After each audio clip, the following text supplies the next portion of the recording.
Mummy બોલો બેટા, જય શ્રી કૃષ્ણ, જય દેવ મહારાજ, જય દ્વારકાધીશ, હર હર મહાદેવ. કેમ છો બધા મિત્રો? મજામાં? સ્વાગત છે તમારું અમારા મિની બ્લોગમાં. આવી જાઓ મિત્રો, ચા ભાખરી ટોસ્ટ ખાવા બાર તો હરખા કરવાતા ઉઠીને આવ્યો બધા પપ્પા છો જે આવું કઈ નથી ખબર તૈયાર તો થઈ છે આવું ગાર્ડન લે તારા માટે ગુલાબ લાવ્યો જો એ આ પેલું મોટું થયું એર્યું હે હા, પપ્પા કેટલું મસ્ત એ થયું. મસ્ત સ્મેલ આવતી હતી મમ્મી સ્મેલ લે તો ખાલી કેટલું મસ્ત બધા પેલું બીજું હતું એ ચડાય હજી એક સ્મેલ સ્મેલ કર કર એક મંદિરમાં મેલ દીધું અને એક મને આપી સ્મેલ કર તું સ્મેલ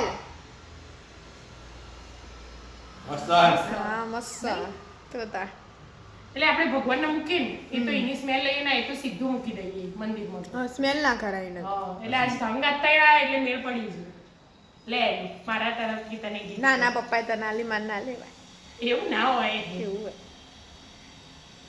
ખાઈ જા આવું ગુલકંદ બને ગુલકંદ બનાવી ખાઈ જવાનું કોણ બને કાચા ગુલકંદ ગુલાબનું બને છે ગુલકંદ કોણ નહીં આપણી શું? આપતું ફોન નહીં ખાતા આપણે ખબર નહીં ગુલાબ જળ બનાવવાનું ગુલાબ છે કઈ નહીં હેડો તા અત્યારે તો ચા પી લો આપીએ છે રાધે રાધે રાધે રાધે